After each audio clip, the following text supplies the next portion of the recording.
पिताश्री के समाधान सुनते सुनते कोई शंका तो बची नहीं है। फिर भी श्रावक आते हैं और जब गुरुओं की वंदना करने आते हैं तो गुरुओं के समक्ष श्रीफल चढ़ाते हैं। तो श्रीफल चढ़ाते समय एक श्रावक ने चढ़ाया, दूसरे ने उसको उल्टा कर दिया।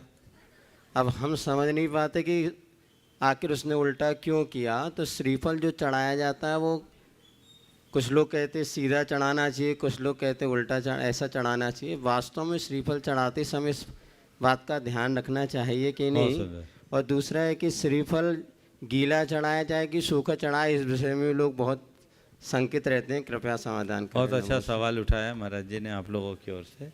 एक श्रीफल लाओ, डेमो देना पड़ेगा। ले आओ ऊपर ले। देखिए, श्रीफल श्रेष्ठ फल माना जाता है।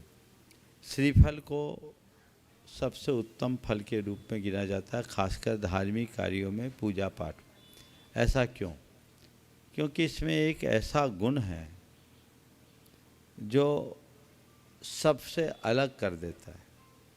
वो गुण है कृतज्ञता का। श्रीफल में पानी होता है। ये पानी क्यों होता है? ये श्रीफल कहता है कि जब मैं बच्चा था तब मनुष्यों ने मुझे पानी पिलाया, उसका कर्जा मेरे सिर पर चढ़ा हुआ है, इसलिए अपने सिर में ये पानी के कलश लेकर नारियल का पेड़ खड़ा रहता है। समझ गए? वो पानी का ऋण उतारने के लिए अपने अंदर पानी रखता है।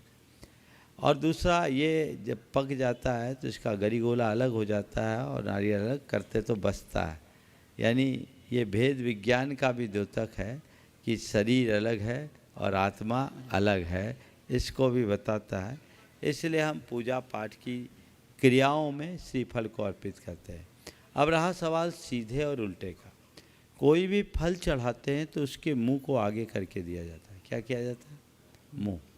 तो श्रीफल जब चढ़ता है, पेड़ में लगा होता है, तो जहाँ उसका डंठल होता है वहाँ मुंह होता है। तो जैसे ये भाग है, यहाँ से उसको कट किया गया है, तो ये डंठल है, यहाँ पेड़ से लगा था। यहाँ अगर आप इसको खोलेंगे तो 3 जो छेद दिखेंगे यहीं दिखेंगे।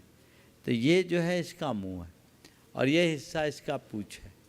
तो कोई भी फल जब किसी को दें तो उसका मुंह आगे करके दें। तो भगवान के सामने, गुरु के सामने अगर आप श्रीफल चढ़ाएं तो उसका मुख आगे करके चढ़ाएं। समझ गए? इसलिए श्रीफल इस तरीके से चढ़ाया जाता है। उसका मुंह जिधर डंठल है, समझ गए ना, वो उसका मुंह है, उसे आगे चढ़ाए और ये हिस्सा पूँछ है। तो ये ध्यान रखना। अब कच्चा नारियल चढ़ाएं या गीला नारियल, सूखा नारियल चढ़ाएं, गीला नारियल। सूखा नारियल पक्का होता, परिपक्व होता है। गीला नारियल कच्चा होता है। हम भगवान के सामने परिपक्वता पाने के लिए जाते हैं तो परिपक्व चढ़ाओ, तो सूखा चढ़ाओ।